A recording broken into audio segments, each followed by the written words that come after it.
नमस्कार दोस्तों, VK knowledge electrical में आप सभी का स्वागत है। दोस्तों, राजस्थान टेक्निकल एल पर प्री परीक्षा के एग्ज़ाम हो रहे हैं और आज 23 मई 2022 फर्स्ट शिफ्ट का पेपर हो चुका है। आइए हम एनालिसिस करते हैं, जान लेते हैं कि कैसा रहा आज का पेपर, क्या हो सकता है सेफ स्कोर, कौन से है वो क्वेश्चन जो आज भी रिपीट हुए, कौन सा है वो टॉपिक जिसमें सर्वाधिक क्वेश्चन आ रहे हैं, आज का नॉन टेक कैसा रहा। इन्हीं सब पर मैं आपके साथ चर्चा करूंगा। सो आप इस वीडियो को कंप्लीट लास्ट तक ज़रूर देखना। चैनल से पहली बार जुड़े हैं तो सब्सक्राइब कर लीजिए। इसी तरह की अपडेट्स हम चैनल पर प्रोवाइड करवाते हैं। काफ़ी सारा स्टडी मटेरियल भी उपलब्ध है, आपको बहुत कुछ सीखने को भी मिलेगा। आइए दोस्तों, प्रश्नों से शुरू करते हैं। कुल मिलाकर लेवल वैसा ही रह रहा है हमेशा की तरह। बच्चों को थ्योरी आसान लग रही है और जीके कहीं से भी कैसा भी आ रहा है उसका कोई मतलब नहीं है। मैथ ठीक है, नॉर्मल वही प्रतिशत अनुपात समानुपात साझा तो ठीक ठाक रह रहा है। ओवरऑल वही है, टेक्निकल सबका अच्छा बता रहे हैं, नॉन टेक सबके लिए एक जैसा ही बता रहे हैं। चलिए बात कर लेते हैं। 23 मई 2022 फर्स्ट शिफ्ट का ये हमारा एनालिसिस रहेगा। क्वेश्चन नंबर 1 देखो क्या कह रहा है। बहुत सिंपल क्वेश्चन था, कलर कोड टेबल में से ही पूछा था दोस्तों। ब्राउन, ब्लैक, ग्रीन और गोल्ड। ब्राउन, ब्लैक, ग्रीन और गोल्ड कलर पूछा था, मान दिया हुआ था ऑप्शन में। अब देखो इसमें अगर टॉलरेंस नहीं थी तब तो आपको ये समझना है कि ये 3 जो है ये लगातार डिजिट है और ये मल्टीप्लायर घटक है। ऑप्शन के हिसाब से मान आपको देखना था, ठीक है। देखो ब्राउन का 1 होता है, ब्लैक का 0, ठीक है। उसके बाद में देखो अगर ग्रीन का देखें तो ग्रीन का होता है 5, तो या तो आप इसके आगे 5 0 लगा दीजिए, ठीक है। बस तो फिर हो गया, उत्तर इतना ही है। कितना बनेगा इसके हिसाब से देखो, 5 0 लगानी है ना, सॉरी 5 0, तो ये बनेगी आपकी 100 और 1000, है ना। ग्रीन की 5 ही होती है, देख लो एक बार और, सॉरी मुझे पूरी तरह से याद नहीं है, बीबी रॉय, ग्रेट ब्रिटेन। तो black, brown, red, orange, yellow और ग्रीन, है ना। तो 0 1 2 3 4 और 5, 10 की पावर 5 होती है। अगर इस मान के अकॉर्डिंग देखते हैं तो आपको ये मल्टीप्लायर घटक ही मानना है और 10 की पावर 5 से मल्टीप्लाई करना है, तो एक ये हो गया 6, यानी 1 मेगा ओम आपका इसका उत्तर बनेगा। कितना बनेगा? 1 मेगा ओम। अब 1 मेगा ओम ऑप्शन नहीं है, बच्चों ने उत्तर बताया है कि इसमें 1000 किलो ओम दिया हुआ था, तो बात एक ही है। 1 मेगा ओम को 1000 किलो ओम ही लिखते हैं, इसमें कोई प्रॉब्लम नहीं है, यही ऑप्शन होगा। देखो क्वेश्चन नंबर 2 क्या कह रहा है। 100 वोल्ट 5 एम्पियर दिया हुआ था, यानी वोल्टेज दी 100 वोल्ट, धारा का मान दिया 5 एम्पियर, रेजिस्टेंस पूछा। R/V/I होता है इस क्वेश्चन में, तो किसी को कोई डाउट नहीं है। 100 वोल्ट और 5 एम्पियर की धारा है, 20 ओम का प्रतिरोध हो जाएगा, है ना। कुल मिला के सिंपल ही आ रहा है, कोई बड़ी बात नहीं है। ट्रांसफॉर्मर की बुकोलॉज रिले से कोई क्वेश्चन था।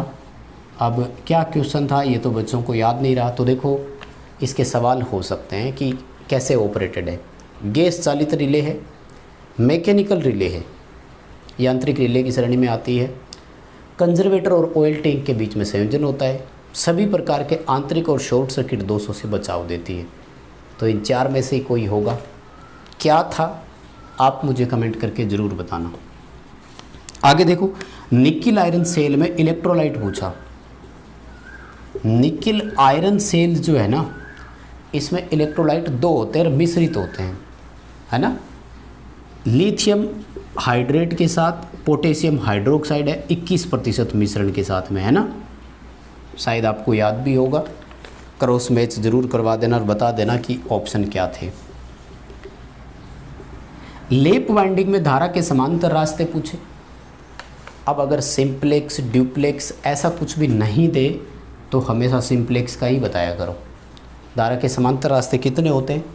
उतने ही होते हैं जितने पोल होते हैं सिंप्लेक्स में। अगर ड्यूप्लेक्स है तो पोल इंटू 2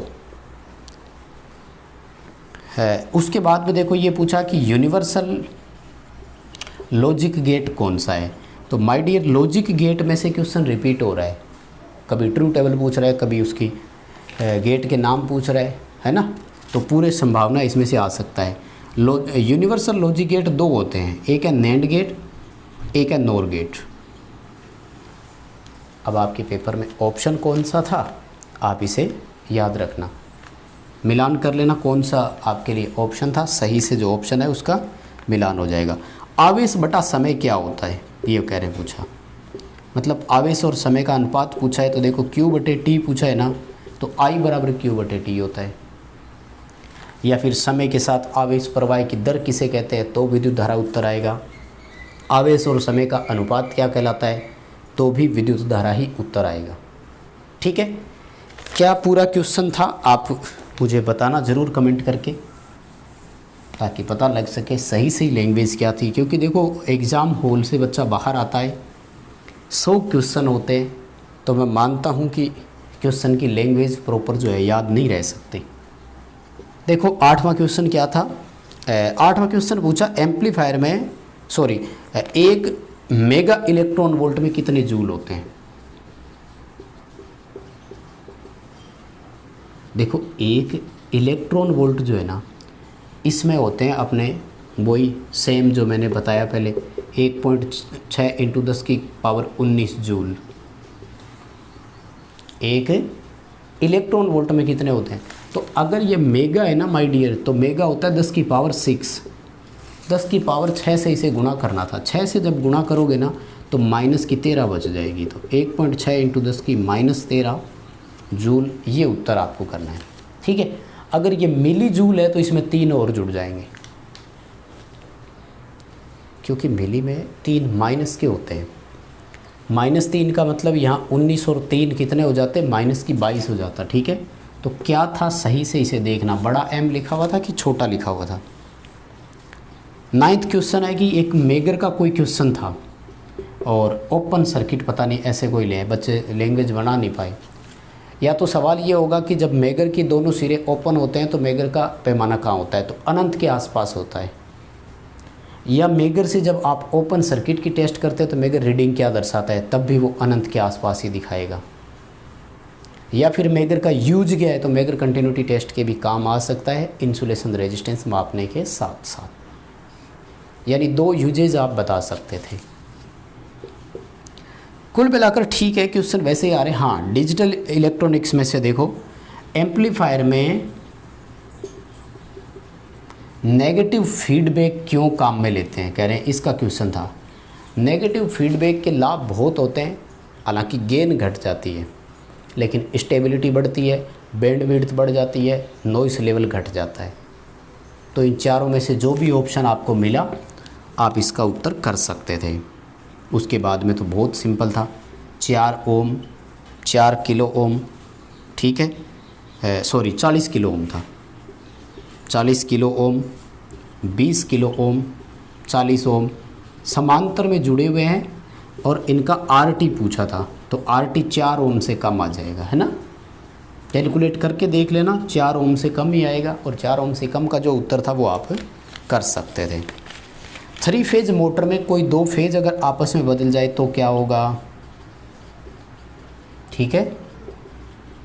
3 फेज मोटर में कोई 2 फेज परस्पर अगर बदल दें तो ये क्वेश्चन कोई समझाने वाला क्वेश्चन है क्या, DOR बदल जाएंगे, मोटर की डायरेक्शन ऑफ रोटेशन जो है उसमें चेंजेज आ जाएगा, मोटर की जो घूमने की दिशा है वो बदल जाएगी।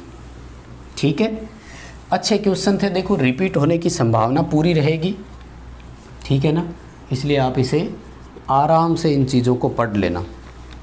अच्छा, इसके बाद देखो सिंक्रोनस मोटर में आर्मेचर करंट और फील्ड करंट के बीच में जो संबंध दर्शाता है वो कौन सा ग्राफ है, तो इसको अपन V कर्व बोलते या V वक्र बोल दो, एक ही बात है।